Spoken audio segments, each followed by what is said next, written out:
right, guys, let's get to it. Coming up on the show today, President Trump continues to tour the Middle East. He met the man who once had a bounty on his head. We'll break all of that down. More shocking testimony within the courtroom surrounding Sean Diddy Combs. And oh my gosh, can you believe it? Yes, we're getting set for a major fashion show that's going to get underway right here in our area. Oh, by the way, singer-songstress Maya is stopping by as well. All that and more coming up on the show. But first, how about we talk a little weather, shall we? Tucker Barnes joining us right here in the LZ. Good afternoon, sir. Good morning. No, afternoon. Yeah, well, you've been here since it was dark, light, and by the time you get home, it's going to be dark again. When I got to work, it was still raining across the area, and wow, we got a lot of rain. We did. Yeah, well over 2 inches in many spots. The mountains are still cleaning up. Unfortunately, out in the mountains, parts of the area, 4 or 5 inches of rain in a short period of time. It didn't have anywhere to go, so we had flash flooding. We continue to have flood warnings out to the west, even early this afternoon. So going forward here, it looks like the possibility, maybe we'll, of more storms in the forecast. Oh gosh, more showers. It is what it is. Yeah, no, so here's the deal though. It won't be as numerous or as widespread as yesterday. Much of your day and your afternoon is just going to be kind of cloudy, but we do have at least scattered showers and storms returning mid to late afternoon. So, 3, 4 o'clock through about 8, 9 o'clock tonight. Look for the possibility of some showers out there. 67 at the noon hour, and numbers have not budged a lot. You can see the cloud cover and the haze continue across the region. Live look down at Tidal Basin. At least it's not raining, Guy, and so that gives everybody a chance to do a little bit of cleaning up. I mean, it was wet enough in the immediate Washington area, and then, just deluge out to the west, where a lot of water fell in a short period of time. All right, we're doing mostly clouds, although I'm looking here down into Charles County and southern Maryland there, and I'm seeing some breaks of sunshine. So it's possible the next couple hours to get a little sun. Wow. And then as we get into the mid to late afternoon, the rain shower chances will return. See the showers kind of bubbling up there down near Roanoke, off to our south and west. They're tracking in our direction, and we'll probably see some additional showers and storms develop, again, between about 3 and 8 o'clock tonight, and a warm and very humid afternoon. You'll really feel that mugginess out there with highs in the mid to upper 70s. So temperatures will be warmer than yesterday. A lot of water in the atmosphere means humid conditions and scattered showers and storms returning later this afternoon. Futurecast, there you go. At 5:30, you can see a storm parked right over D.C. We'll see if that actually verifies, but you get the idea. These hit and miss showers are back late this afternoon, and that's 9:30 tonight, so that's through sunset. We'll reset, I think, tomorrow, although it will still be humid and warm with temperatures near 80, should generally be drier. That's pushed all the way to Friday afternoon and Saturday. And the overall story, Thursday afternoon, Friday afternoon, and Saturday afternoon will be a chance of a thunderstorm or scattered thunderstorms each day. So we're kind of in that summertime pattern for a couple of days. You can see that on the 7th day. It won't rain all day, but after we get the daytime heating, the storm chances go up in the summer months. Yeah. Okay, thanks for playing. I don't know if you actually knew that or not, but they do. And until Sunday, when we can change up the air mass around here, we'll get a cooler, drier air mass for Sunday and Monday. We got a chance for a storm each afternoon. All right. Well, hey, it could have been a lot worse, like what happened up in Allegheny County. Dear God. Terrible, terrible, terrible flooding up there. And the good news is they're getting a chance to dry out a little bit. All right, we'll have more on that later on in the show. Tucker Barnes joining us with all things weather right here on the Live Zone. Guys, if you haven't already done so yet, you see it right there. Take out your cell phone. Scan that QR code. Yes, that's the Fox local app. That way you can take your weather on the go. Well, topic of news this hour, President Trump continues his tour of the Middle East in Qatar. While there, the president is signing a number of agreements and sitting down for an official state dinner. Meanwhile, back home, a number of lawmakers say, not so fast. Fox's Caroline Chevrolet reports from Washington.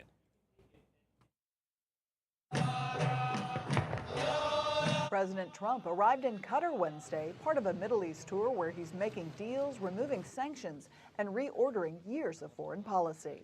I don't know if you know that you are the first American president to officially to visit Qatar, right? So we're very honored. Trump making news on the three-nation trip.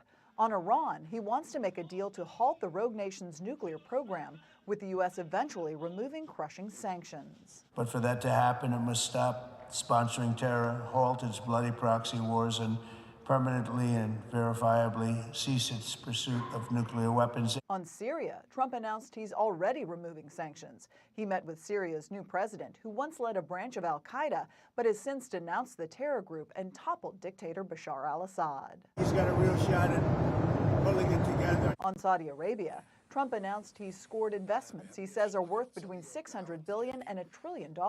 Today, we reaffirm this important bond and we take the next steps to make our relationship closer. President Trump also discussed Russian-Ukrainian peace talks in Turkey Thursday. Trump will be in the United Arab Emirates, but hinted he could go there if Russian President Vladimir Putin did. That doesn't mean I wouldn't do it to save a lot of lives. Back at home, President Trump is facing criticism for saying he'd accept a $400 million plane from Qatar to use as the new Air Force One. In an interview with Fox, Trump asked, "Why wouldn't I accept the gift?" In Washington, Caroline Shively, Fox News. In just a minute, we'll get the latest on the president's trip yet again to Qatar with one of the major deals that he signed that has a lot of lawmakers crying foul. That and so much more coming up next, right here on the Live Zone.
All right, guys, back here on the Fox 5 Live Zone. Well, as I stated just a minute ago, President Trump currently making his presence felt in Qatar.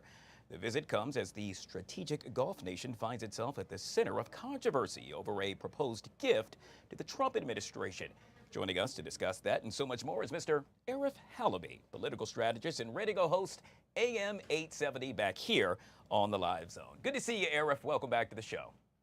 Hi, Guy. Thanks for having me. Appreciate it. It's a lot of news this week. Yeah, I got to tell you, it's been a busy week, but that seems to be the case each and every week. And so in this case, we'll focus on the big news of the day. In this case, it surrounds President Trump stating that the U.S. and Qatar struck a deal with Qatar paying some $200 million to purchase 160 jets from Boeing. Now, Boeing could certainly use this help, if you will. Orders last year effectively ground to a halt after a door plug blew off an Alaska Airlines plane at the beginning of 2024. ARIF, this is clearly a victory for the president. Yes, and if you take a look back, the president has really gone through and tried to push American businesses across the globe.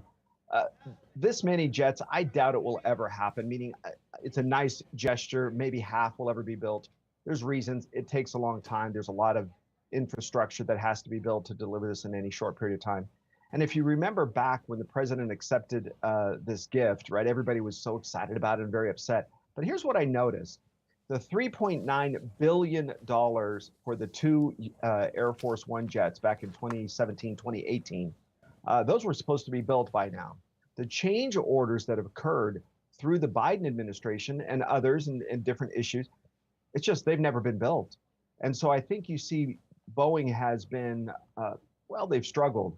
Somewhere in the neighborhood, depending on who you listen to, 501,000 businesses are affected with hundreds of thousands of employees with an order like this. I think it's exciting. Yeah, it's exciting for both President Trump and obviously Qatar with regard to who he just struck a deal with. Speaking of planes, President Trump stating that there's, quote, something wrong, unquote, with Senate Minority Leader Chuck Schumer. This in response of Schumer, in essence, stating that he would place a blanket hold on all Justice Department political nominees. Why? Well, apparently he is not too happy in seeking answers related to Trump accepting a luxury jet from the royal family of Qatar to use as Air Force One. What say you about this, sir? Well, understandably, I believe there's a bit of concern that's legitimately founded in the emoluments clause, and I think there's a reason for it. You can't bribe a sitting president or a government. I understand that. So, for example, if you were somebody, let's say a U.S. senator, and your net worth is $81 million, and really you've never made more than $250,000 in your life, that's an interesting approach. Or if you're somebody like Dianne Feinstein's husband, former U.S. senator, she passed away, who received the first check for the high-speed rail from inside of the U.S. government. That check to his business was right around $100 million. I would be concerned. I'm very concerned when you see politicians accepting money from various places. I get it, and I'm concerned. But here's the trade-off. Qatar can spend that money any way they want. They can also donate that plane to the Defense Department. And so as they do that, the president can't take it with him when he leaves, you know, scratch out Air Force One and write in, you know, Trump Airlines or something. It has to be given to the U.S. government. That happens all the time, from glass vase to firearms back with Teddy Roosevelt and others.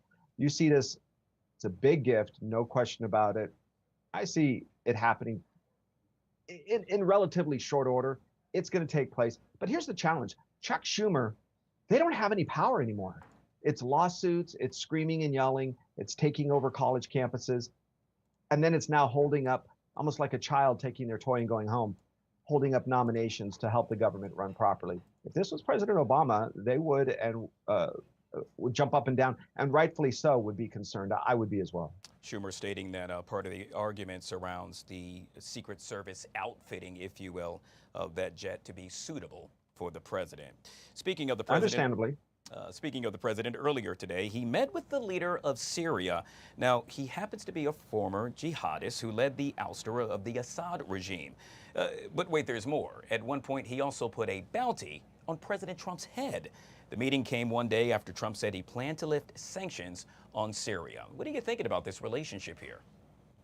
Well, I can tell you, as a father who generationally was from my father's side of the family from Syria, and then later Lebanon emigrated about 150 years ago, and then of course to now the United States. I'm concerned. Here's why. The Syrian Assad regime actually protected Christians, believe it or not. It's a big deal because you would think that we would have an issue with the jihadists. Interestingly enough, it was the Syrian regime that fought ISIS. And partly because we were on the same side, we liked them.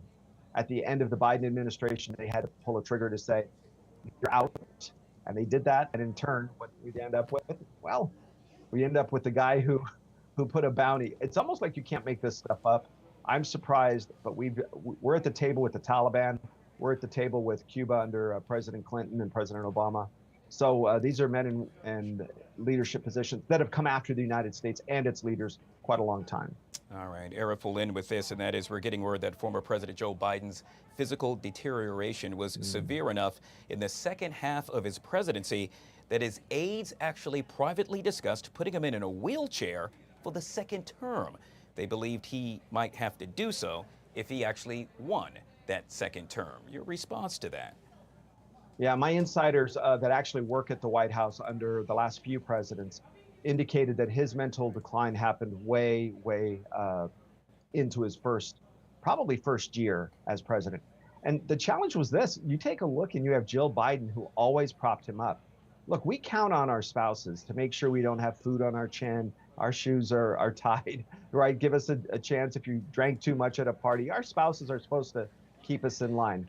I'd say the villain in this whole story was, why did Jill Biden put her president and his legacy in a place where it will be tarnished forever with today's ability to recall things on the internet? I understand. Look, he's a human being. He's a God, created in God's image.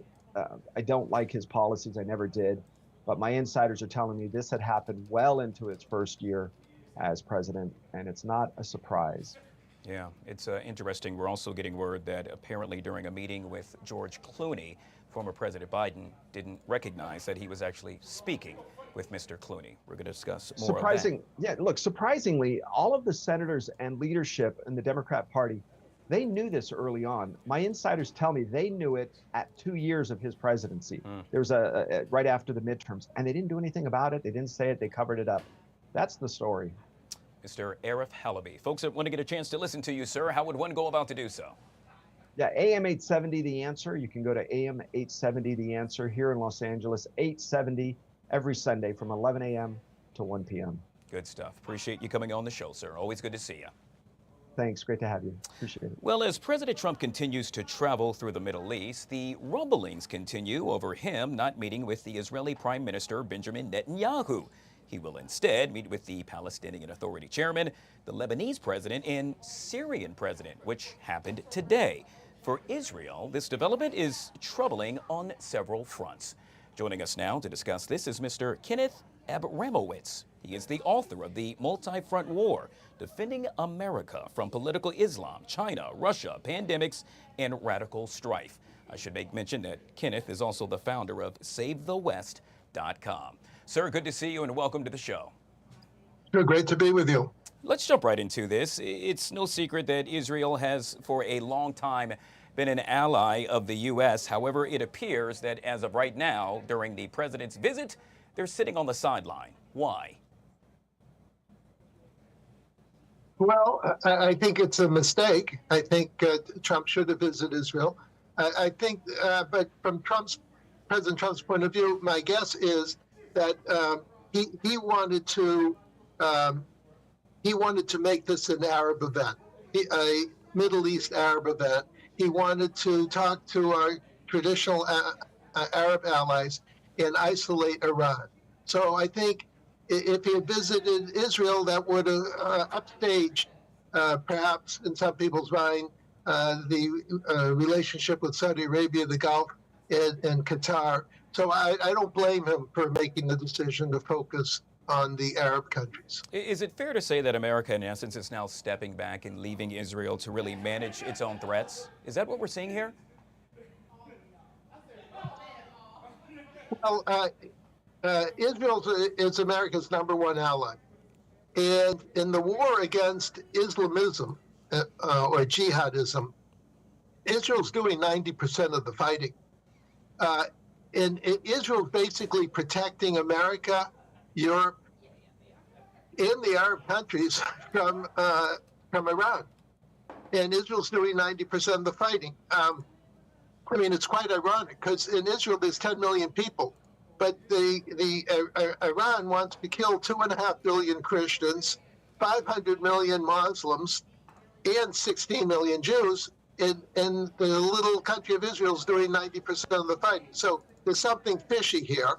But anyway, since Israel seems to be doing such a good job at fighting, and 65% of its weapons are from America, America basically can let Israel save Israel, save Jews and Christians and Hindus, basically, without American boots on the ground. And from America's point of view, that's good. Ken, I got about 1:30 left, and I want to make sure that our viewers know that you have been a staunch supporter and contributor to various organizations that are fighting to preserve liberty and to protect Israel and America from political Islam and the radical left. Do tell, sir. You have the floor. Look, I believe in life, liberty, and pursuit of happiness for everybody. I believe in the Constitution. I believe in the Bill of Rights. Our enemies, in particular, we're talking about Iran, believe in life, liberty, and pursuit of happiness for 10% of the people. In other words, the criminal organization running Iran. I think everybody deserves life, liberty, and pursuit of happiness. So that's the fight. That's the existential fight that America has with Iran. And Israel is helping America tremendously in that fight. And I expect us to win, because our government is responsible for protecting life, liberty, and pursuit of happiness. And we cannot allow a criminal death cult of Iran to take over the Middle East, take over the world, and then intimidate everybody with nuclear weapons. Well said. Yet again, we have been speaking with Mr. Ken Abramowitz. He is the author of The Multi-Front War. You see the book right behind you. Folks want to get a chance to read the book. How would one go about to do so, sir? It's very easy. Nowadays, you can go to Amazon or Barnes & Noble, any of those stores, or internet sites, and also on my website, SaveTheWest.com. There's a link into Amazon for people who want the. Very good. Thank you so much for coming on the show, sir. I truly appreciate your time. Pleasure to be with you. All right, guys, we'll take a quick break. Hey, on the flip side of that break, more explosive testimony inside the courtroom of Sean P. Diddy Combs. That coming up next with Mr. Dante Mills. He joins us on the Live Zone. We'll be right back.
All right, guys, back here on the Fox 5 Live Zone. Well, day 3 of the sex trafficking trial for hip-hop mogul Sean Diddy Combs is currently underway. Yesterday, during her first day of testimony, Diddy's ex-girlfriend Cassie went into excruciating detail about Combs' so-called freak-offs.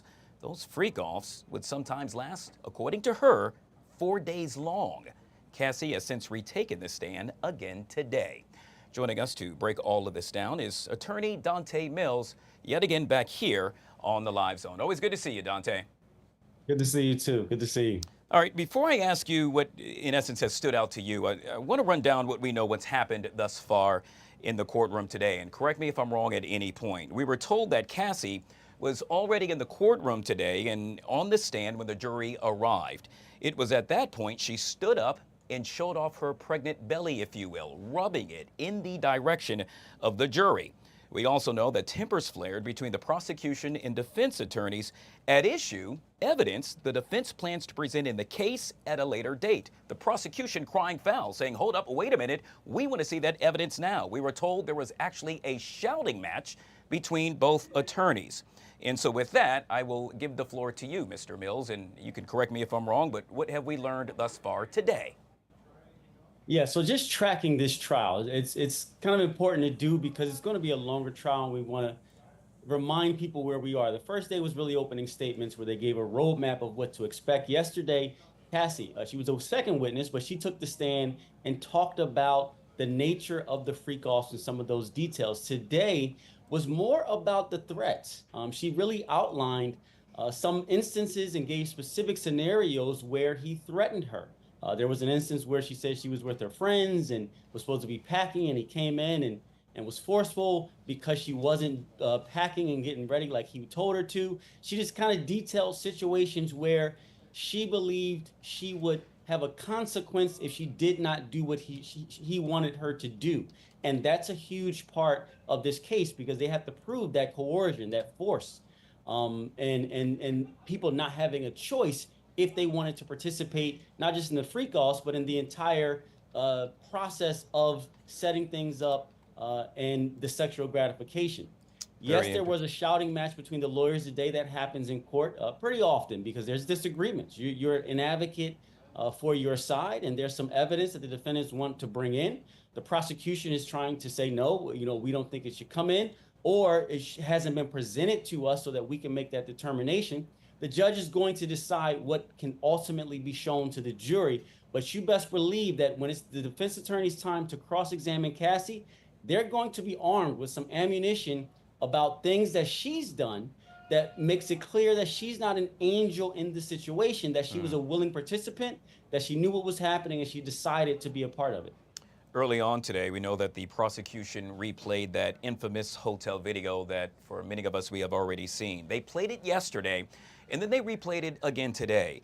And I would assume that's, in essence, she's giving a play-by-play in front of the jury as to what happened. So it humanizes her, if you will, and at the same time, does it not give her credibility?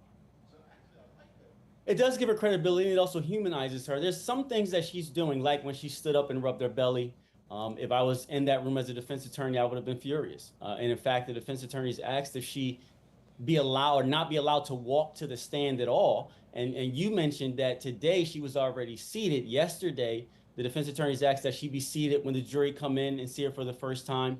And they don't have the opportunity to kind of see her full belly exposed at 8 months pregnant because it does humanize her as well. But what she's doing and what the prosecution team is doing is trying to make it clear that she had some innocence about her that was stolen from her. So everything that she does, the jury is going to observe, and they're going to make that determination. Was this someone who was taken advantage of? Was this someone who was forced into a lifestyle? Because remember, it lasted a long time. She participated in this a long time, and the defense is going to say she had plenty of opportunity to leave if she didn't want to be a part of it. So all of this, most of this case is going to come down to credibility, who they believe is not only lying to them, but had the ability to walk away if they chose or wanted to participate voluntarily, which means this was not illegal. Wow.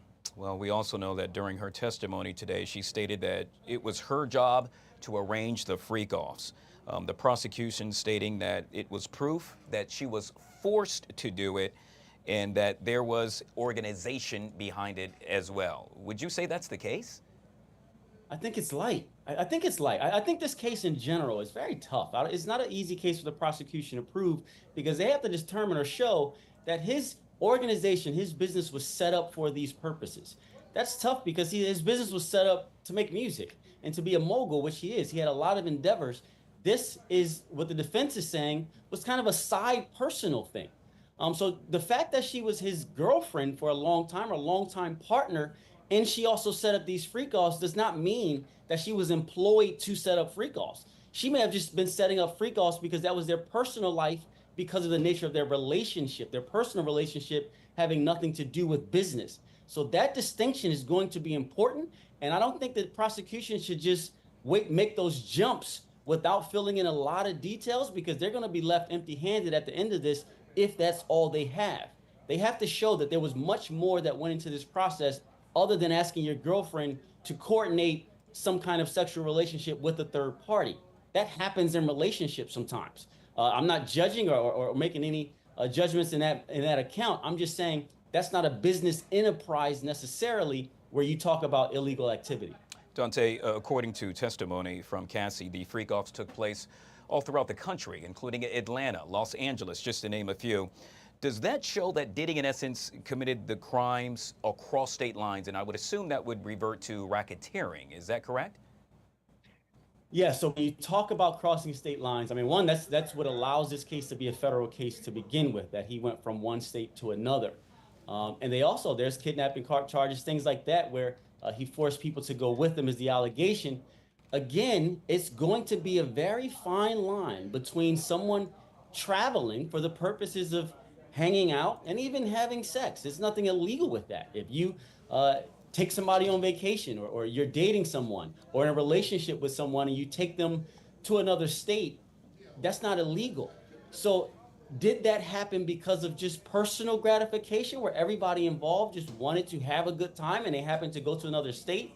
Or was this a situation where he said, I'm demanding that you come with me to this location so I can further my business with this sexual gratification, so that I can do something or give someone else a benefit with your sexual services, and I'm demanding that you travel with me from one state to the other. So it's going to be a thin line between what was voluntarily done, what was done as a part of just pleasure that everybody wanted to be a part of, or what was demanded and forced, where you then talk about the kidnapping and those heavy charges for moving people from one place to another. Dante, I could talk about this for another 10 minutes or so, but I got a minute left, and so I'll end with this, and that is, we were also told that Diddy's twin daughters, who have been in the courtroom, are not present today. Why? Well, they are attending the prom. You and I now know that, but perhaps the jury does not. Does that give any clues, or does that say anything to the jury that perhaps happened to look over and see his daughters aren't in that courtroom? It does, and just a reminder, during some of the opening statements, when there was testimony about the graphic nature of the sexual behavior, his daughters got up and left the courtroom then. So the jury just may have in their minds that his daughters do not want to hear some of the graphic details, and I think that would make sense to them. So I don't think they're going to punish him for his daughters leaving in that moment. It's good to see his family is there supporting him.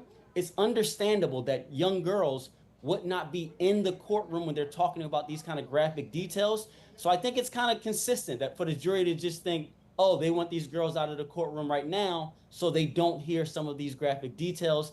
And that's not going to harm either Sean Combs or the prosecution. The prosecution has to talk about this, and it's going to come out. And there is going to be some things that I'm sure Sean Combs, as a defendant, does not want his daughters to hear. So yes, they're reportedly going to the prom, but I think naturally it makes sense to the jury seeing it that they're not there at this time. Truly fascinating and truly disturbing at the same time. Yet again, we have been speaking with Mr. Dante Mills, attorney, with all things surrounding the Sean P. Diddy Combs sex trial. Truly appreciate your time, sir. Thank you so much for coming on the Live Zone. Always. Thank you. All right, guys, we'll take a quick break. Hey, coming up, lawmakers gathering on Capitol Hill. There they are right there. What are they doing? Well, they're denouncing genocide in Gaza. When that happens, we're going to take you there live, right here on the Live Zone. After bed, and then Corey's going to go after you, and then we have our veteran. That's wonderful. But we'd like you to be... Okay. Yes, ma'am. Oh, there's what is it? So Nadell is from my district. You should see what he has in front of you. Oh, she's coming. We should have you come to her event. Yeah, I'm coming. I'll be in town. I'm gonna move May 28th through the 30th. Sorry, I'm moving. Come up. Here. What is that? Oh, okay.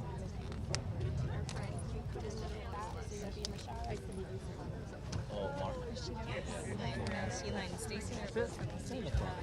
Come on, you put this all together. You gotta be. It's so hard. Well, I mean, you're still in the spotlight. Cool.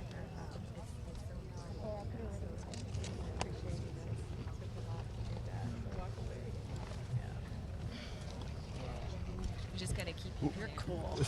I'm trying to be cool. I'm frozen, baby. Who's our leader? When do we? Are we ready? Are we starting? You tell me when to start. All right, guys, we're getting started. There you go. All right. 30 seconds. Get your cameras rolling. Get your cameras rolling.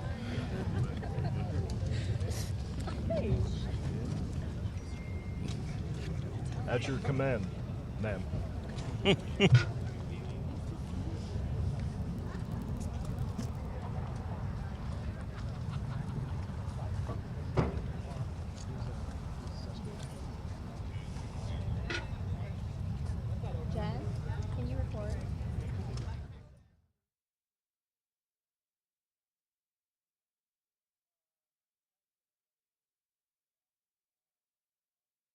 All right, guys, back here on the Fox 5 Live Zone. If it's live and happening now, we're taking you there. You're taking a live look at Capitol Hill. Lawmakers now gathering, in essence, to denounce genocide in Gaza. Let's take a listen in.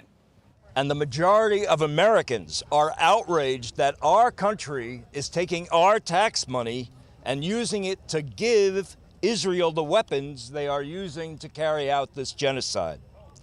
Giving them for free as a gift of $20 billion worth of bombs from the American people to the government of Israel to murder tens of thousands of mothers and fathers, sisters and brothers, sons and daughters, families just like us.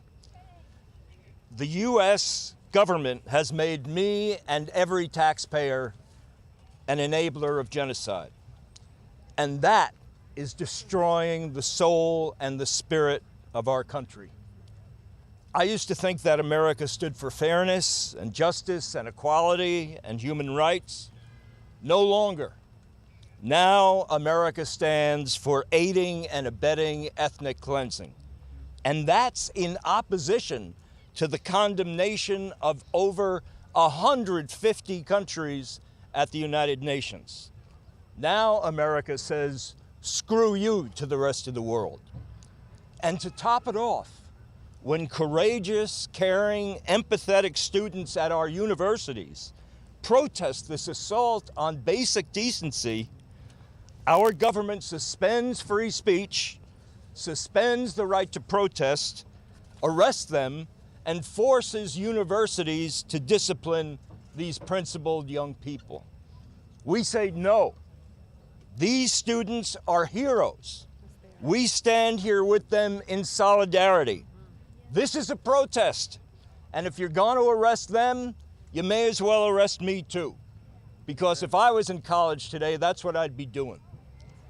What is the message we are sending to those who go out of their way to stand against injustice? The message that our government sends is, you're stupid, you're criminals, you're naive, you just don't understand the ways of the world. Don't waste your time caring about people in some other country. Just bury your head in your books and mind your own business. America has lost its moral compass. Trump and his cronies say that we have an empathy problem, that we care too much about people other than ourselves.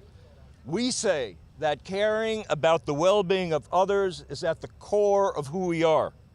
We say that the people who are running our country are morally bankrupt. I'll tell you what's really going on here.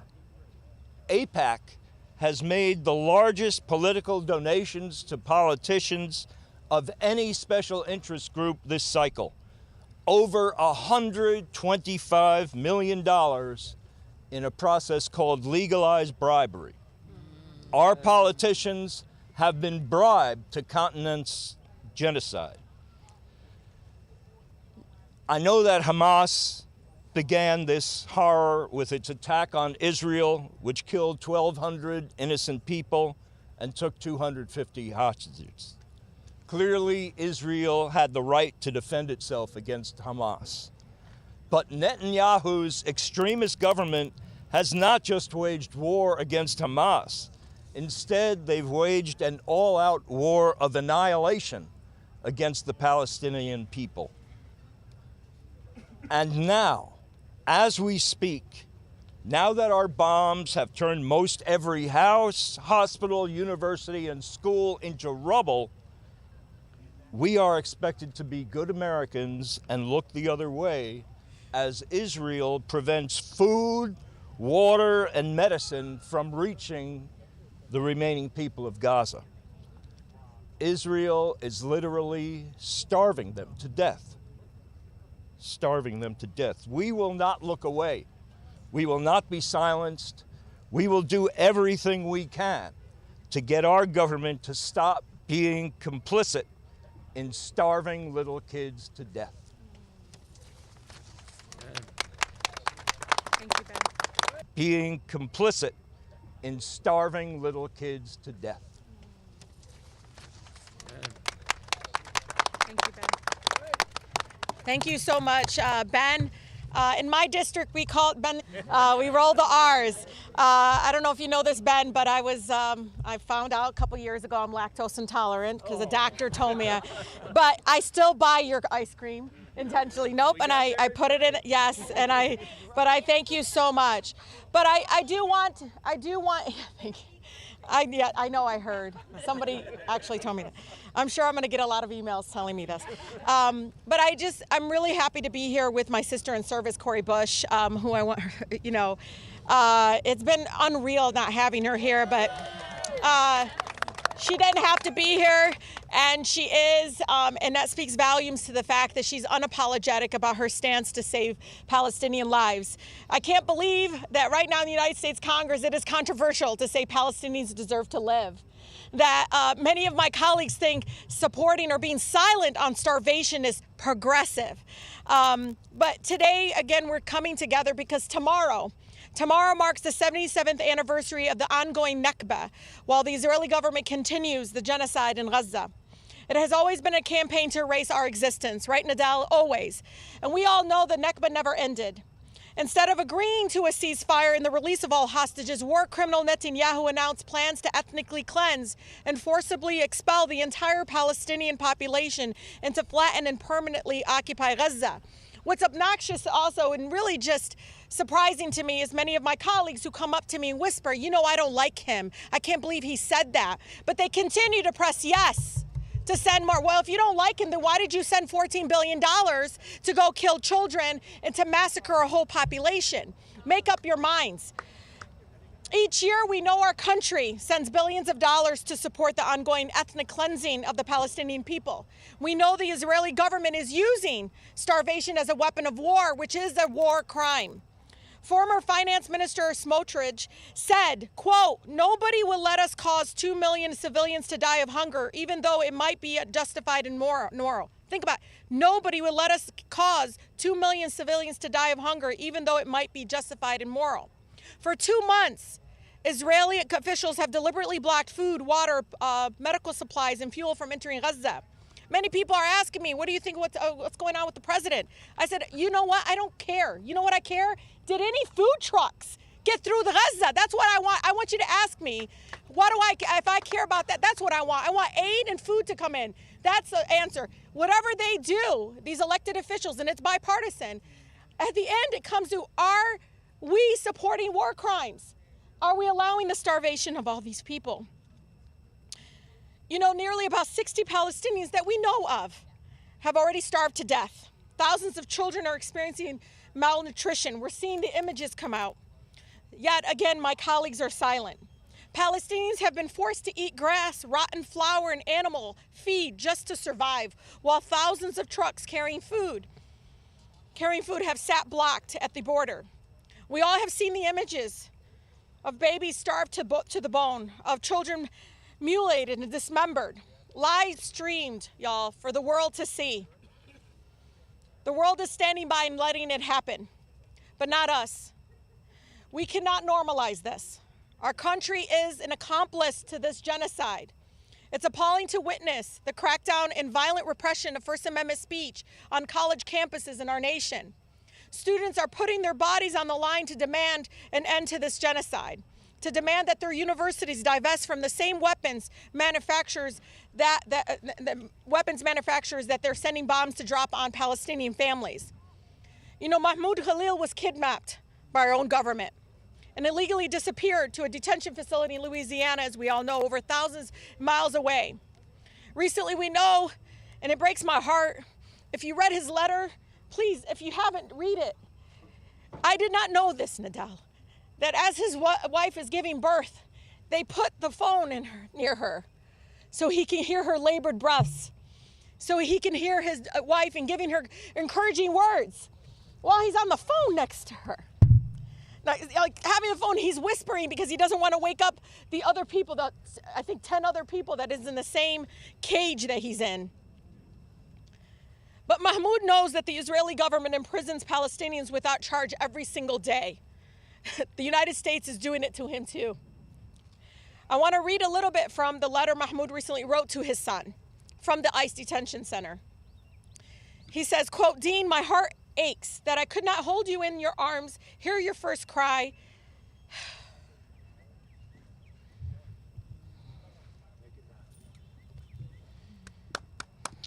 That I could not unfurl your clenched fist or change your first diaper. I am sorry that I was not there to hold your mother's hand or to recite the adhan or call to prayer in your ear. But my absence is not unique. Like other Palestinian fathers, I was separated from you by racist regimes in distant prisons. In Palestine, this pain is part of our daily life. That's what he wrote to his baby. He continues to say babies are born every day without their fathers, not because their fathers chose to leave, but because they are taken by war, by bombs, by prison cells, and by the cold machinery of occupation. So today we are coming together, all of us, and we're demanding his immediate release. We're protesting genocide. We're protesting genocide, saying that protesting genocide is not a crime. We come today as we celebrate, not celebrate, but commemorate the anniversary of the Nakba. That again continues. We are here because we all know that more Americans outside of Congress believe in an arms embargo. They believe in an end to the genocide. They believe, like Corey and I, that we must save lives no matter faith or ethnicity. And so, again, thank you to all the courage of Doctors Against Genocide and so many others that have come together to speak this truth. You know, I come from the most beautiful, blackest city in the country, and I want to remind you, and you've heard me say it, but I want to drill it in you. You know, the institution behind us is not going to save us.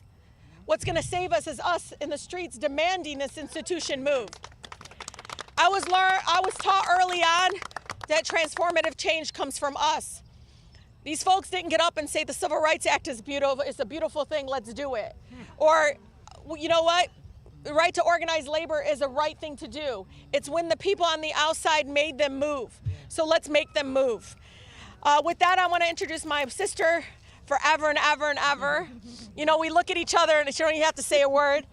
But I have to tell you, you know, today I was just talking to a team member who used to be on your team. And I just could not believe the level of threats, the targeting of Congresswoman Cori Bush. Just relentless. But she did not waver. She's a hero to me and to so many others. This is a woman that talked about saving lives from her first breath on the floor. And she continues to speak that truth. With that, please give her a warm welcome, Cori Bush.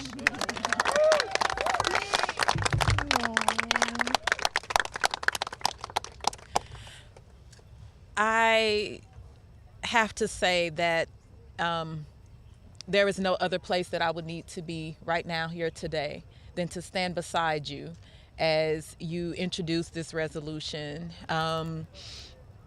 because this is the work. And you have been, you're saying unwavering for me, but you have been unwavering, you have been steadfast, you have been unmovable. And not just because it's your own people, because you've stood with me on so many issues that pertain to Black people, most directly impacted, and so many others. You have stood the same. And so I am here to stand and to support you and to say thank you for all of the work to you and your staff, but also to the organizations that are here today, Veterans for Peace, Code Pink, Doctors Against Genocide, our Veterans Against Genocide. Thank you all for this long-standing work, all of the work of IMEU. Every single one of you, all of you advocates for justice, today and every day, it is imperative that we stand in solidarity with the Palestinian people. We don't get to choose which day and which part of the issue we support, which part of taking care of the people we support. We support humans, and so we support anything that's going to make lives better for humans. And that includes the Palestinian people wherever they live.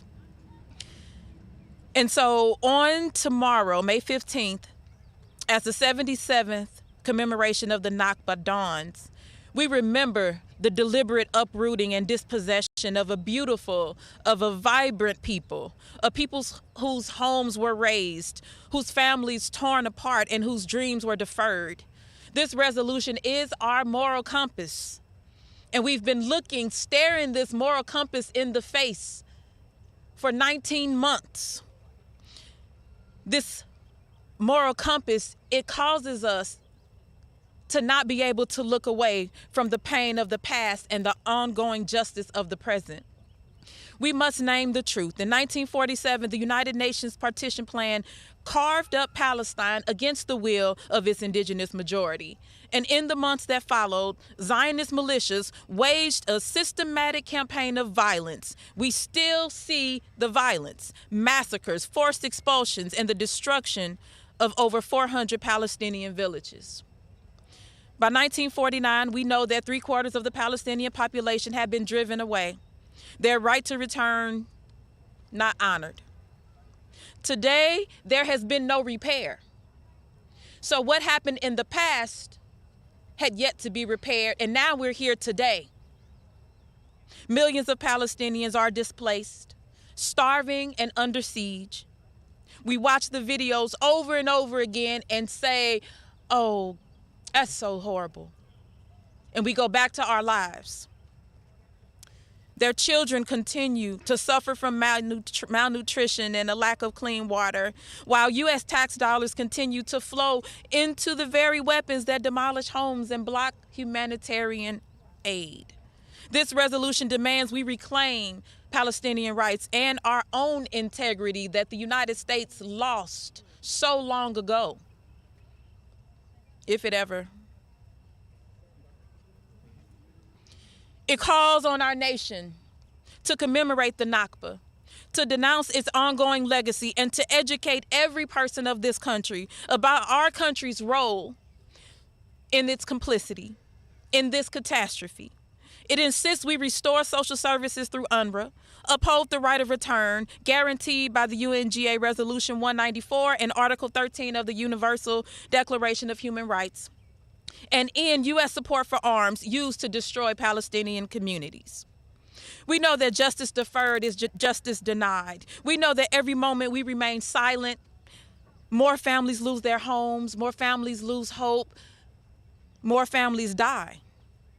So today, I urge every member of the House to embrace this resolution, not as a gesture, but as a promise that the United States will finally, at this moment in time, stand for humanity over hypocrisy.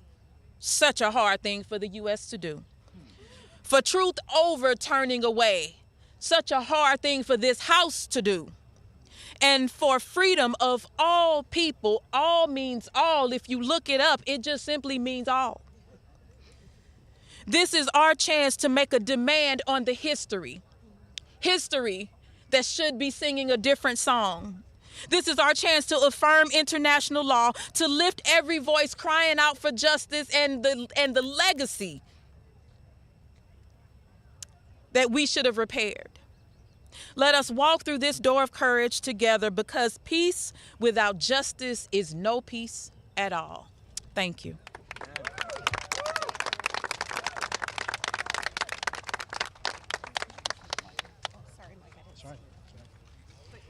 Hi, my name is Mike Ferner.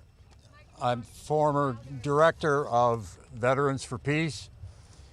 I was a hospital corpsman in the Navy during the Vietnam War, and I know what war does to people. For 3 years, I worked in a hospital and tried putting together the broken pieces of humanity that our government sent back from Vietnam while we were busy killing 2 million people in Vietnam. And I learned shortly after I got out of there the wisdom of what Smedley Butler, a Marine Corps Major General, said, that war is a racket. It always has been. It always will be.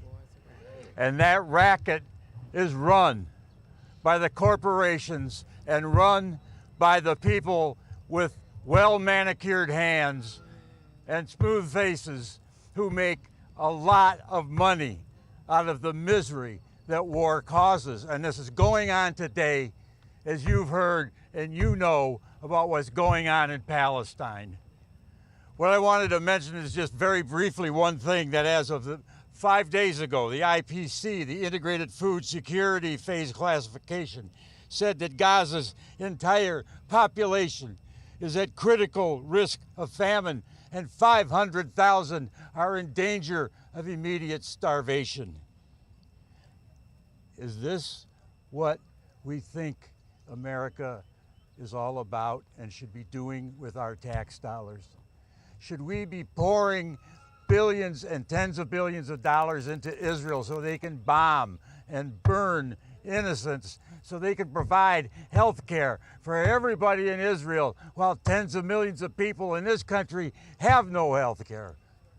Last year, 5 miles from this place, Aaron Bushnell self-immolated, senior airman Aaron Bushnell, the protest against his genocide. Not many of us have the courage that Aaron had. But this war is killing all of us slowly inside as we know the reality of what happens to people on the ground.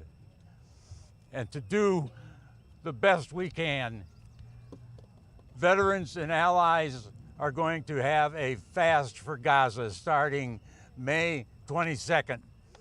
40 days at 250 calories a day, which is probably more than they get in Gaza. 40 days in New York at the UN, and we hope hundreds of people around the country participating wherever they are.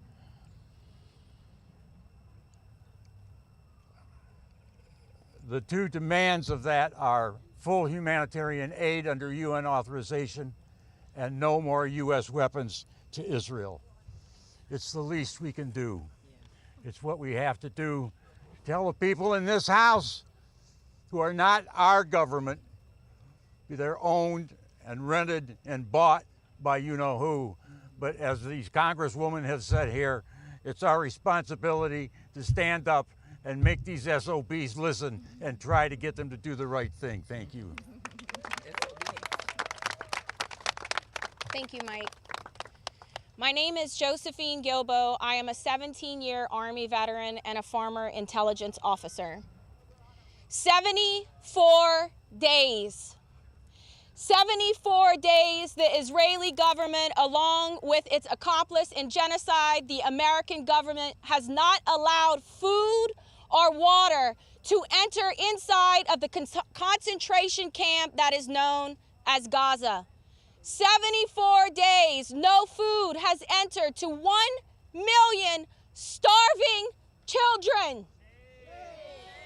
Where is the hypocrisy in our government when we are supposed to stand on Christian values, on the teachings of Jesus Christ, who said to stand with the weak, stand with the hungry, and stand with the poor? Our corrupt politicians are blasphemous.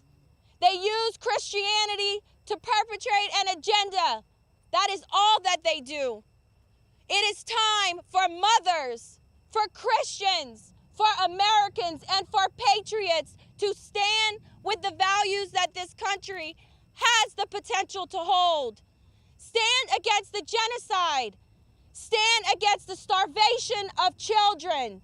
Lift the aid, lift the blockade, let the aid into Gaza. Stop the genocide now.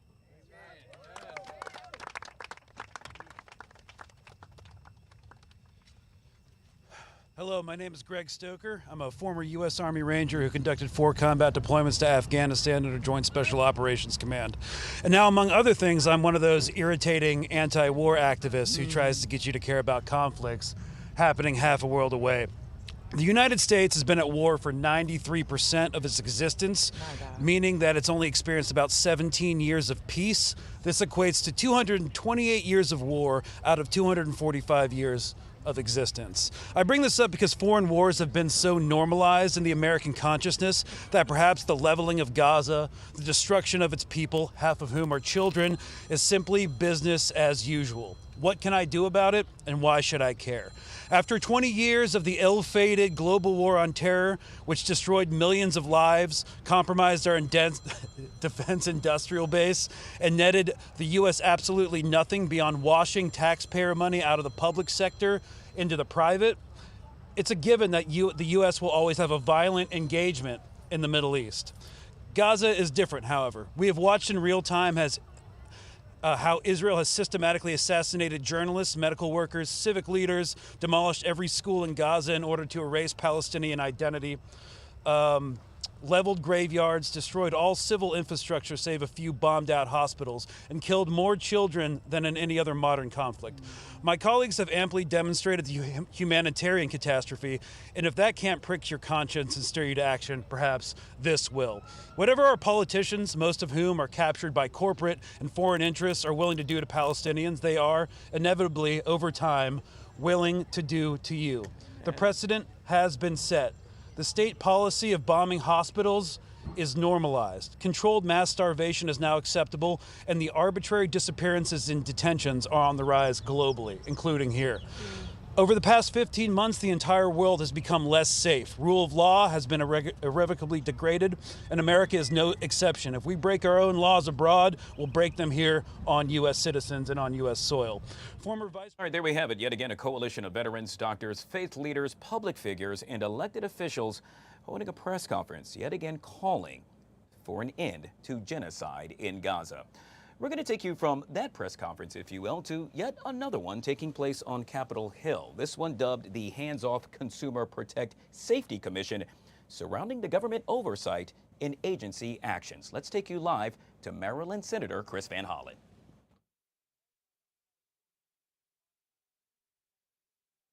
Products that are overseen by this commission, they have an expectation that they will be safe.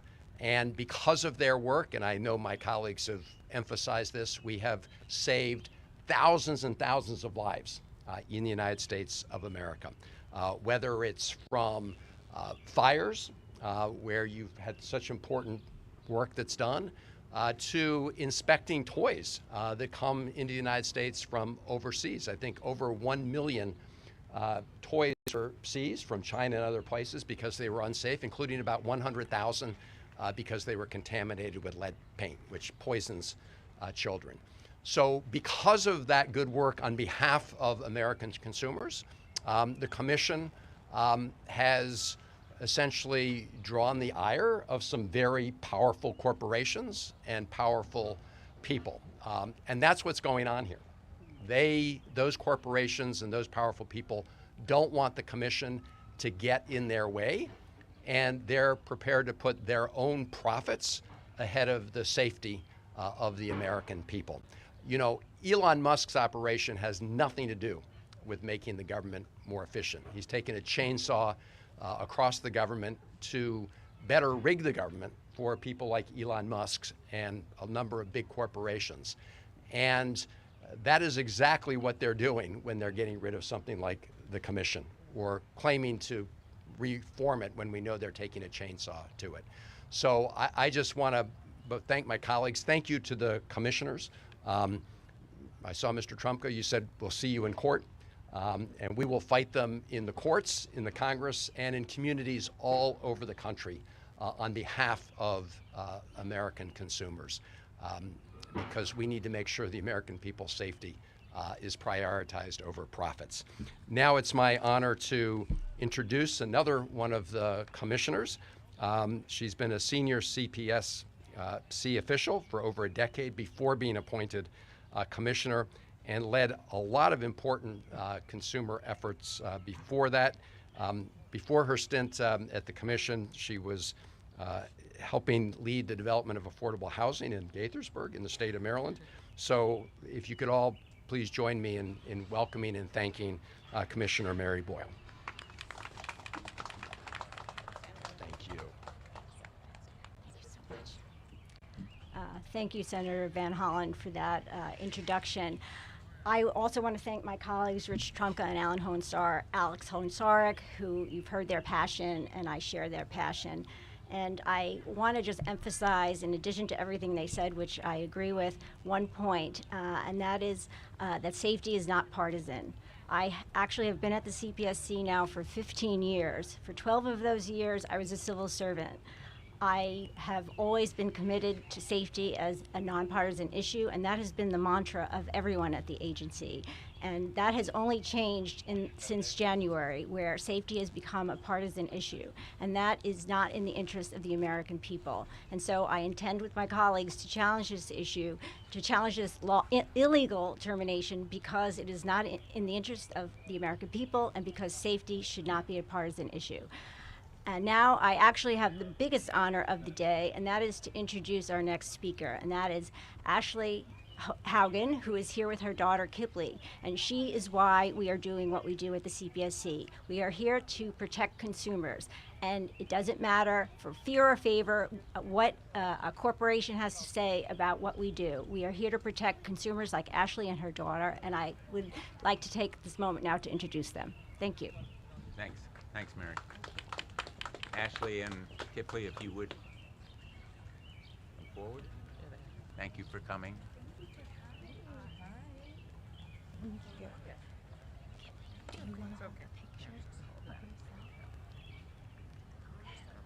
Why don't you face this way? Yeah. This is a picture of water. It's gonna go this way. Okay. I'm gonna have to turn the brightness all the way up.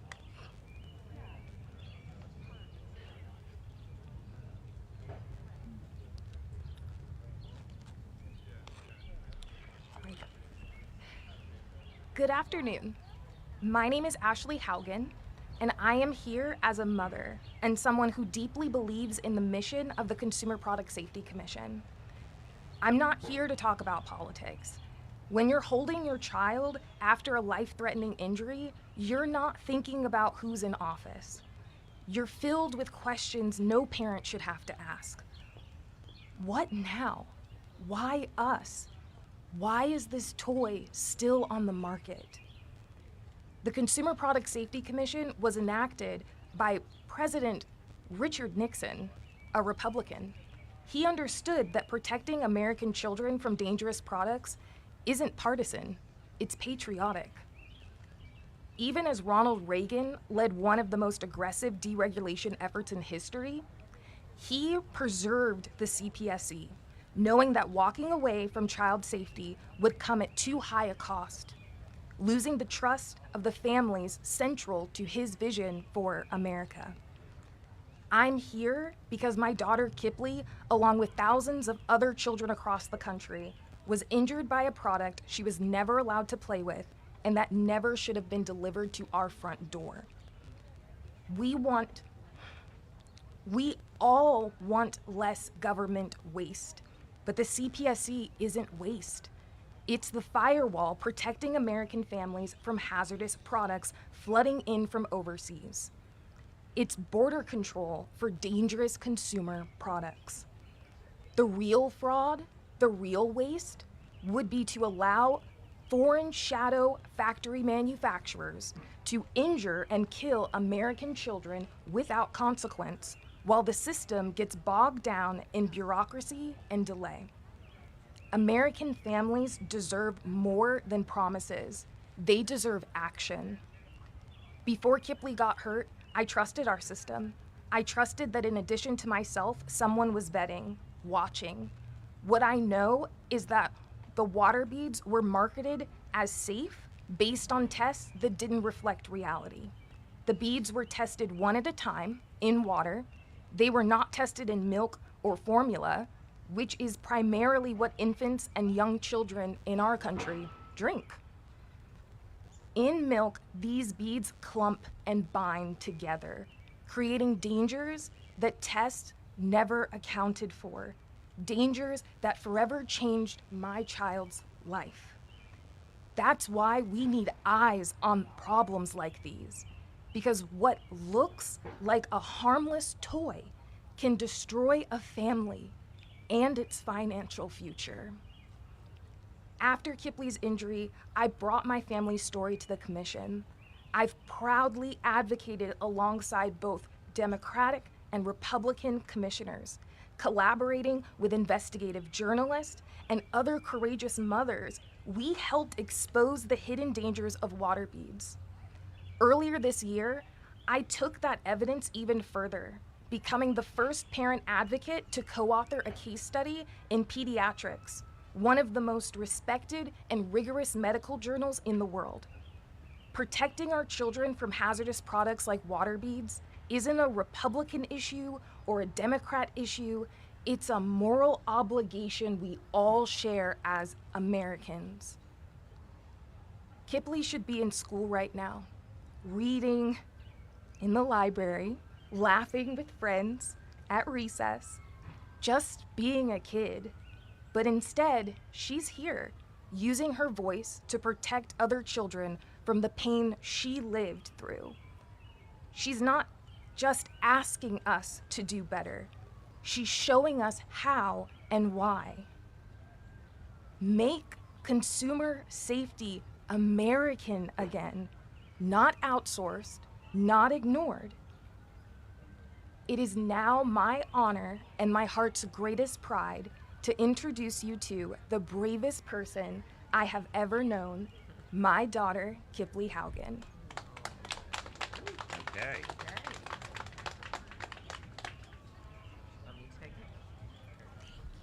Why don't we move these down?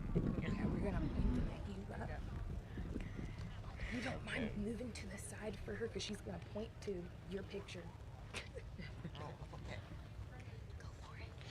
Hello, my name is Kipley Haugen, and I'm 8 years old. I had worked so hard in therapy so I could come here today and share my story. When I was a baby, I was hurt and poisoned by water beads. I had emergency surgery because the water beads got stuck inside of my tummy. They left me a scar on my belly, and the water beads hurt in my brain. Water beads are not toys. You see this jar. Imagine it's my stomach. Water beads can clump together in milk. If they can clump in milk, they can clump in kids. Companies say the beads were safe, but that was a lie. They hurted me. Sometimes people don't understand me when I talk, and sometimes I forget things. The words get lost. I have to take medicine every night so I can sleep and so my body doesn't shake. Sometimes I feel angry and frustrated. Sometimes I get really sad, but I keep smiling, praying, and using my voice. My dream is simple, that all kids can grow up safe from water bead toys. No more injuries, no more surgeries, no more losses like Esther. I'm here today because I know we can fix this. I know you can help me. I believe in you. President Donald Trump, Chair Feldman, please help us. Please help me protect kids from water beads. I'm counting on you. Thank you. That was wonderful. That was great. How old were you, Kipley? How old were you when this happened to you? I think I was 1 when this happened to me. 1 year, and you're 8 years now. 8 years old now. That's great. Well, thank you so much for being here. We are so grateful to you for giving your face and voice to this cause, and you can certainly count on us. Thank you to your mom for giving you permission to take a day away from school to educate us. You are teaching us. This is a great lesson. And just so everybody understands, these water beads are colorful, they're attractive to kids, they look like food. We all know kids put stuff in their mouths. The default for kids is to put it in your mouth, especially at 1 year old. And there are countless other kids who had exactly the same thing happen to them. But the people who make the water beads, Kipley, left this product on the market even though it knew that they were hurting kids. It took the consumer advocates and you. All right, yet again, you have been watching the Hands-Off Consumer Products Safety Commission taking place right here in the nation's capital. Let's take you from here live to Qatar, where the state dinner that the Emir of Qatar is hosting at the Lusail Palace is about to get underway. That's President Trump now arriving at the palace. They have a lot to celebrate. This following word that Trump and Qatar struck a deal in which Qatar will buy some 160 Boeing jets. Let's take a listen in.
Nice house.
All right, guys, you're watching the Fox 5 Live Zone. You are taking a live look at President Trump, who has now entered the Lusail Palace.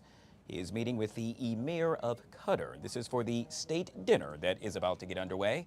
Truly picturesque, if you will. What an amazing shot. The president arrived with a royal greeting, a traditional one at that. We can tell you that we saw he was flanked by White House Press Secretary Caroline Leavitt. Obviously, the president now meeting a number of dignitaries. It's a great day for the president, along with the Emir of Qatar, as they are celebrating all things after making an announcement that Qatar will actually purchase some 160 Boeing jets from the U.S. If you're wondering, it's the biggest order in Boeing's history. A lot for both world leaders to celebrate. We're going to continue to monitor the president as he yet again welcomes a number of dignitaries as he is now officially inside the Lusail Palace. Let's take a look.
guy with his back to us. No, yeah, the guy talking to them, facing us. Yep. The one with the hair.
All right, guys, back here on the Fox 5 Live Zone. You are taking a live look at President Trump in the Emir of Qatar.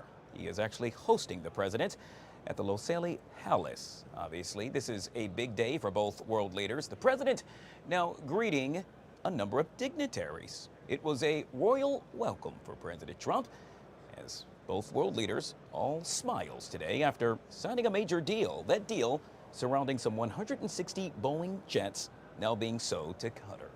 Joining us to discuss this and so much more is foreign policy expert, Mr. Harley Lipman, back here on the Live Zone. Always good to see you, Harley. Thank you so much for coming on the show. My pleasure. So, Harley, let's jump right into this. Obviously, this is a big day for both President Trump and the Emir of Qatar. The two have a lot to discuss. Obviously, the president, as we can both see, still greeting dignitaries. This has been going on for, I guess, about 5 minutes or so. Following this, the two world leaders will sit down and, well, actually break bread, if you will. What do you think that discussion, if you will surround? Well, I think it's going to cover all areas of world events, probably even Russia and Ukraine. Qatar has emerged as a more influential country. They have the unique status of having a major American military base, yet at the same time they support Hamas and they support the Muslim Brotherhood, which along with Iran are the two forces that create most of the violence and wars in the Middle East. So Qatar is known for double dealing, and they more or less get away with it. So they'll be talking about the conflict in Gaza. How does one resolve that? They'll be talking about the Abraham Accords with Qatar, Saudi Arabia, and Syria, all three countries as being possible candidates to join with Israel in making peace and ending the Arab-Israeli conflict as we know it, and a myriad of other issues. Speaking of other issues, you did touch on that, and that happens to be what's currently happening in Gaza. We know that the president, during his trip throughout the Middle East, will not meet with Israeli Prime Minister Benjamin Netanyahu. Some say it is viewed as somewhat as a slight. What say you about that?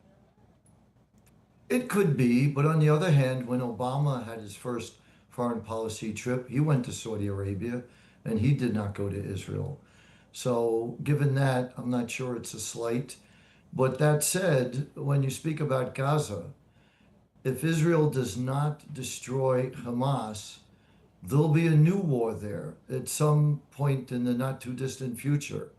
This is very clear. Hamas has been saying this in no uncertain terms, that they will commit another October 7th attack. And take them at their word. They've been doing what they said they would do. So Israel is in a very tough position. Most of the world does not want Israel to continue fighting the war because they're worried about innocent Palestinians dying, which is a terrible consequence of this war, but is a responsibility of Hamas. And Israel is trying to defend itself and protect itself from being attacked again.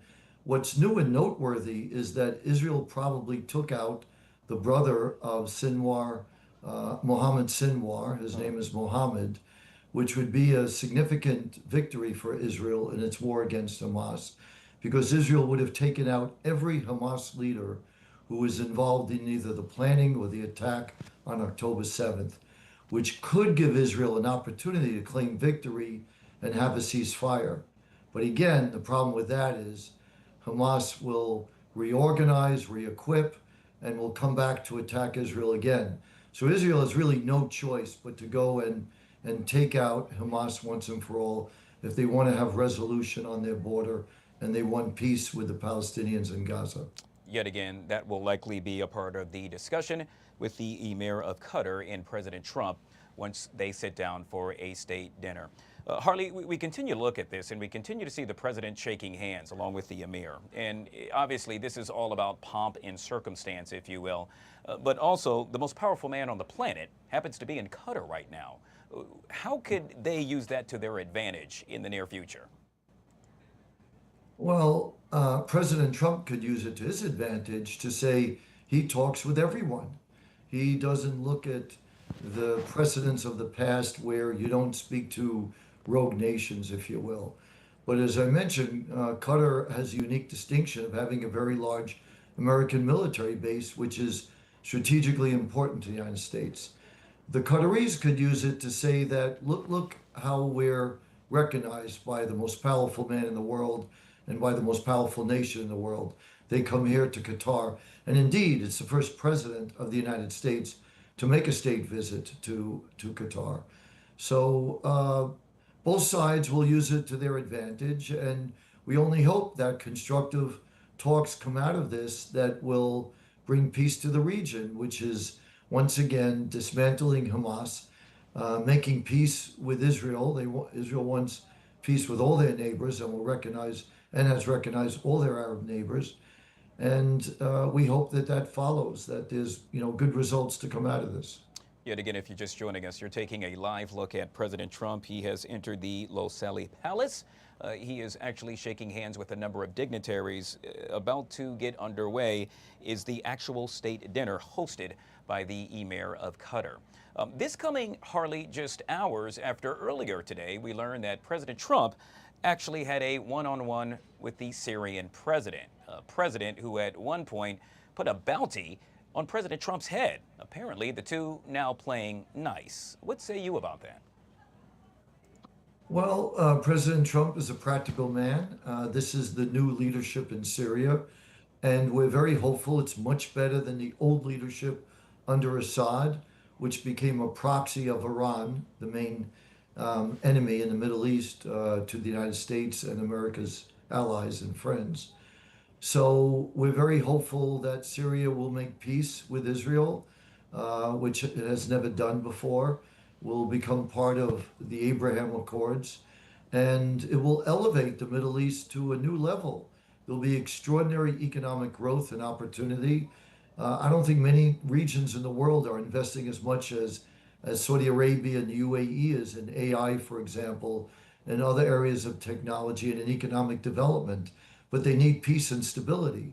So if peace and stability is created, it will be a game changer for the people of the Middle East. and it will elevate their standard of living significantly. And countries like Saudi Arabia already have emerged as new world leaders, and they'll only continue to have their stature grown in that arena. As I continue to look on with regard to President Trump standing next to the Emir of Qatar, it appears the two seem to be very chummy. We also know that earlier this week, the Emir of Qatar said, you know what, Mr. President, you're more than welcome to take one of our Boeing 747s and use that as your next Air Force One. Back here at home in America, lawmakers, at least several on the left, now crying foul, stating that should not be done. Harley, I know you're based in Israel and all things foreign policy, but I'm curious, your take on Qatar actually offering that Boeing 747 jet to be the next Air Force One? I was afraid you'd ask me that question. Well, you know, there's two ways of looking at this. On the one hand, as we've heard from President Trump, he says it's a gift. America gives gifts all the time. Let's take that gift, and we'll do a full security review of the plane to make sure there's no national security fears. We'll make sure there are no bugs hidden in it, and we'll re-equip it to be Air Force One. And it's the newest and best kind of plane to be a presidential airplane, if you will. That's one way to look at it. On the other hand, it could raise ethical issues, national security issues, that President Trump is being bought, is being seduced. People feel it's inappropriate for a president to accept a gift, especially from a nation that supports Hamas and supports the Muslim Brotherhood. And the Muslim Brotherhood wants to destroy the West. So it's a very dicey issue. And there are a lot of Republican lawmakers that have raised serious concerns about that. Senator Cruz, for example, who's a huge supporter of President Trump, has said he doesn't trust the Qataris, and he's sure that there are things in the plane that are designed to spy on President Trump. And it raises all kinds of questions about other nations that may want to curry favor with the president and give him gifts. But then President Trump countered by saying the gift is not to me, it's to the United States Air Force and the government of the United States. So I guess it depends on how you want to look at that. Obviously, should that happen, it would take quite some time, years, if you will, in order to outfit that plane with all the security options that one would need in order to protect the president. Really interesting to see how all of that is playing out. Yet again, President Trump standing next to the Emir of Qatar. They are inside the Lusail Palace. The two gentlemen still greeting dignitaries, still awaiting to sit down and, well, break bread, if you will, for the official state dinner. One of many world leaders that President Trump has had the opportunity to meet. Harley, I'm curious for you, what would you deem a successful trip to the Middle East for President Trump once all of this is over? Well, one, where you get these nations to accept the reality of Israel, which has been a nation since 1947. It's not practical not to recognize Israel. It's a reality. It's there. It's an economic power. It's a military power. And it gets in the way of development of those nations. It will strengthen their relationship with the United States, which is very important to them because they want economic benefits from trade with the United States. They want to be able to deal with the tariff issue in a favorable way, and they would like military protection from their adversaries. So it would be a win-win if they could come to terms and have peace with Israel, which would be Qatar, Syria, and Saudi Arabia. A second good outcome is to have everyone aligned with the view that Iran cannot have nuclear weapons, that they have to dismantle their entire nuclear infrastructure. There is no agreement with Iran that could ever be enforceable. It's just impossible to do.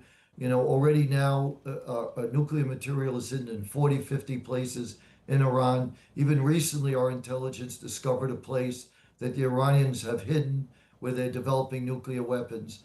So trust is not possible with Iran.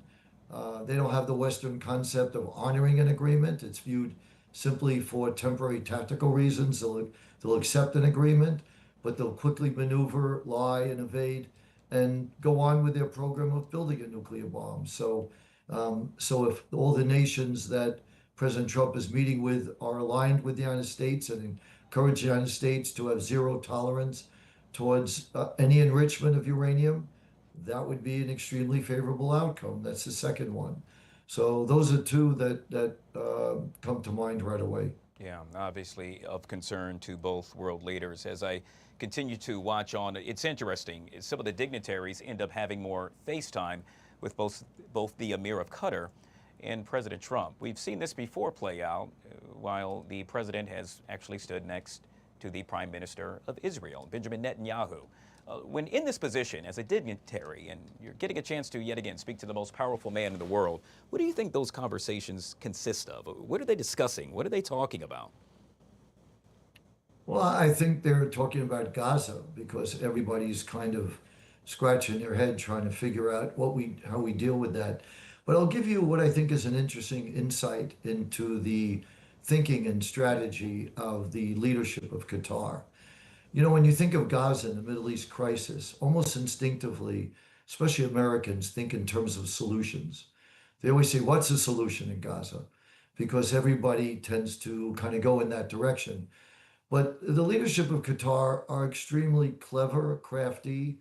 They've maneuvered very effectively in double dealing in dealing with Hamas and in dealing with the United States. And why is that? Because they believe that there is no solution. They believe that they can thrive in chaos and instability. Their strategy is just to make sure that they outmaneuver their rivals and stay on top. So they're unusual in the way they view conflict in the Middle East. They don't think there's a solution. So they feel they're already far ahead of us, where we're locked in to coming up with all kinds of ideas that they feel are never going to work. So they feel they're further advanced in their strategy, and they're just thinking, how do they stay on top? How do they curry favor with their adversaries and allies? How do they keep themselves in this unique position where they could talk to Hamas and have them headquartered in Qatar, and at the same time have a huge American military base there and host the President of the United States? They're masters at double dealing, and we need to know that about this country. Yet again, very interesting and amazing commentary by Mr. Harley Littman, foreign policy expert. Harley, I know this was last minute and truly appreciate you taking time out to join us right here on the Live Zone. Let's take you now live to Capitol Hill, where apparently we have a disruption during a hearing. Let's take a listen in. Capitol Police are asked to remove the individuals from the hearing room. Members of the audience are reminded disruptions will not be tolerated.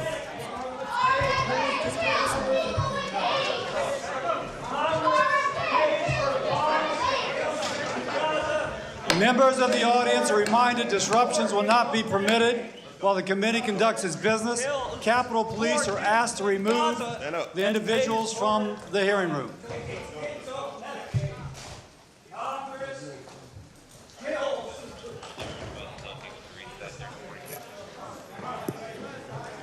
That was a made for C-SPAN moment. The Secretary will resume. That's the budget. Just a second, Mr. Secretary. Mr. Secretary, let's get the doors closed and the ruckus just to totally clear.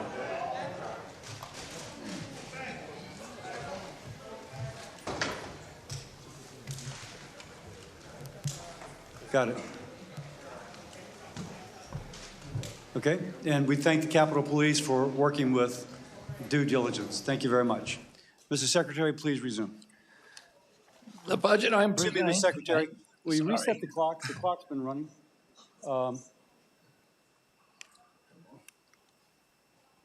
Whatever it would be. Okay, please. All right. The budget I'm presenting today supports those goals and reflects two enduring American values: compassion and responsibility. I invite the committee to unite around these ideals with me. The United States remains the sickest developed nation in the world, and we spend $4.5 trillion annually on health care, 2 to 3 times more per capita than comparable nations. Clearly, something is structurally and systemically wrong with this system. Furthermore, healthcare costs are steadily increasing at a rate of 2% greater than the economy. If we don't staunch this unsustainable hemorrhage, we will ransom our children to bankruptcy, servitude, and disastrous health consequences. Yes, an exploding debt is a social determinant of health. We won't solve this problem by throwing more money at it. We must spend smarter. We will shift funding away from bureaucracy and toward direct impact. Some things at HHS will not change. We will preserve legacy programs like Medicare, Medicaid, and Head Start as the foundation of the MAHA agenda. Vulnerable populations, seniors, and veterans deserve consistent access to care, and I will ensure that they receive it. Today, 83 million Americans, urban and rural, lack adequate access to primary care physicians. We will prioritize these families, especially Native American and Alaskan communities. We will protect IHS funding, streamline its operations, and give the tribes more autonomy in managing their resources. Let me be clear, we intend to make the Trump HHS not just the most effective, but also the most compassionate in U.S. history. Our official budget statement outlines many priorities, but I want to highlight a few. First, we will consolidate programs to better tackle mental health and addiction.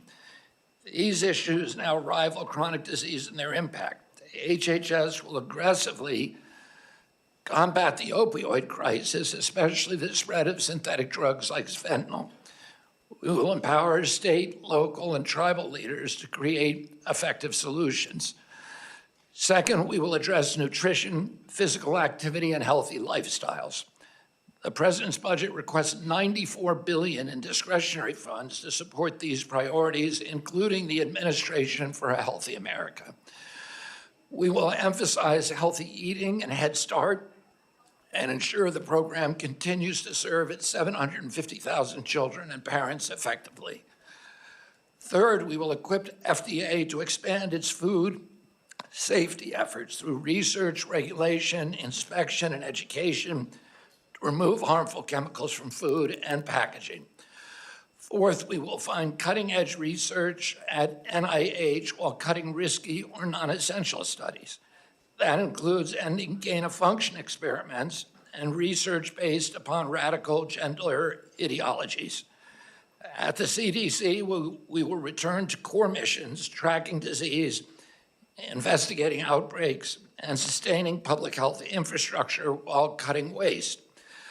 Fifth, we will eliminate DEI funding and redirect resources toward real poverty reduction. We will move beyond lip service to communities of color and take meaningful action to meet their needs. Six, we will strengthen cybersecurity and health IT. The AI revolution has arrived, and we are already using new technology to manage health data more efficiently and securely. Finally, we will rebuild public trust, a trust that eroded through years of industry capture, corruption, waste, and misplaced priorities. We will launch a new era of transparency in public service, creating an honest, science-driven HHS that answers to the President, to Congress, and to the American people. I look forward to working with Congress to pursue this mission together as a bipartisan cause. Let's work side by side to make America healthy again. Thank you. Thank you, Mr. Secretary. I'll start with questions. Mr. Secretary, I appreciate that NIH wants to recalibrate its research portfolio to address conditions not previously attended to sufficiently, nutrition, conditions such as arise after viral infection like myalgic encephalomyelitis or chronic fatigue syndrome. But this is happening in tandem with reports that HHS is closing the Office for Long COVID Research and Practice. And I talk to people for whom long COVID is seriously impacting their life. So to what extent will HHS continue to support research, data collection, and other programs focused on understanding ongoing health impacts of long COVID? Senator, I am 100% committed to finding treatments for long COVID. I'm deeply involved in that personally. I have a son who is really dramatically affected by long COVID. I have many, many friends who are affected by that and by Lyme disease, incidentally, which we also is also a priority. The COVID office was cut by an executive order from the White House, but where everybody at NIH and at CDC is committed to these kind of studies, and I can tell you personally, I will make sure that they happen. Thank you. The NIH is the largest public funder of biomedical research in the world, giving us an edge over countries like China, with whom we are obviously a geopolitical rival. But it takes a long time to develop this. And the rising prevalence of neurodegenerative disease is one area in which we have an impending crisis if we don't support the research and advanced cures. And my concern, and now I'll speak as a guy from Louisiana, if NIH funding is substantially reduced, they have folks at my universities, at Tulane and LSU, who are doing work on these sorts of things. So knowing that the NIH budget is getting squeezed, and the indirect costs likewise, how will the NIH successfully do more with less? How will we build those new scientists to find these cures and to compete with geopolitical rivals? Well, for one thing, Senator Cassidy, you're talking about neurodegenerative disease now? For example, ALS or Alzheimer's. ALS, right. The Chinese are not spending a lot of money on DEI, and and we are cutting those studies. We're cutting studies on gain of function studies, and we're cutting grants to foreign scientists from adversarial countries, and particularly the Chinese, which have the 1,000 Talents program, which is openly trying to exploit U.S. research and take our IP. We spend more than any country in the world on biomedical research. NIH controls about 70% of the global funding for biomedical research. The cuts we have made to date are administrative cuts. As far as I know, we have not fired any working scientists. Of the working scientists, the people who are actually doing scientists, there are some people who are scientists that were doing IT or administration, but in terms of who did lose their jobs. But in terms of working scientists, our policy was to make sure none of them were lost and that research continues. Thank you. Let me ask you, the budget proposes to eliminate several large block grants for hospital and health department emergency preparedness and other core public health capabilities, explaining that states are better equipped to fund these activities. Now, I agree that frontline public health happens at the local level, but what works well in, say, Louisiana may not work well in a state like New York. But rural, under-resourced states especially rely upon federal funding to support public health. How do you propose we balance competing interests, returning power to states, because there is a difference in how different states do it, but replace the funding necessary to combat these public health problems? Well, I think it's a balance, Mr. Chairman. And we have a legal obligation. CDC has a legal obligation to do national pandemic response, and we will meet that obligation. And in fact, we are going to improve it, and particularly if we can get support from this body to reappropriate the PAPA, which is critical for our pandemic response. But there are some functions that are local in nature, and in those cases, we will be supporting local infrastructure to respond. They know better than we know, and we saw this during some of the hurricane response with, Governor DeSantis' response, which was really Florida localized. There was no deaths and very little destruction to a hurricane that was as bad as the one that followed that relied on federal response and was really a catastrophe for the state. So I think Experience shows that the localities can often do better with some functions, particularly with the hospitals and infrastructure. But we are not relinquishing our responsibility at CDC. All right, there you have it. RFK Jr. testifying in a Senate hearing on Capitol Hill. Meanwhile, that box above you, President Trump still meeting with the Emir of Qatar. The two about to hold a state dinner. With regard to RFK Jr., you can continue to watch that as we stream it on fox5dc.com and our YouTube channel. You see the QR code right there. If you haven't already done so, give it a click. That way you can continue to watch what's unveiling right before our eyes. By the way, that hearing actually disrupted, if you will, by a number of protesters. Coming up next, The Take, right here on Fox 5. This is the Fox 5 Live Zone.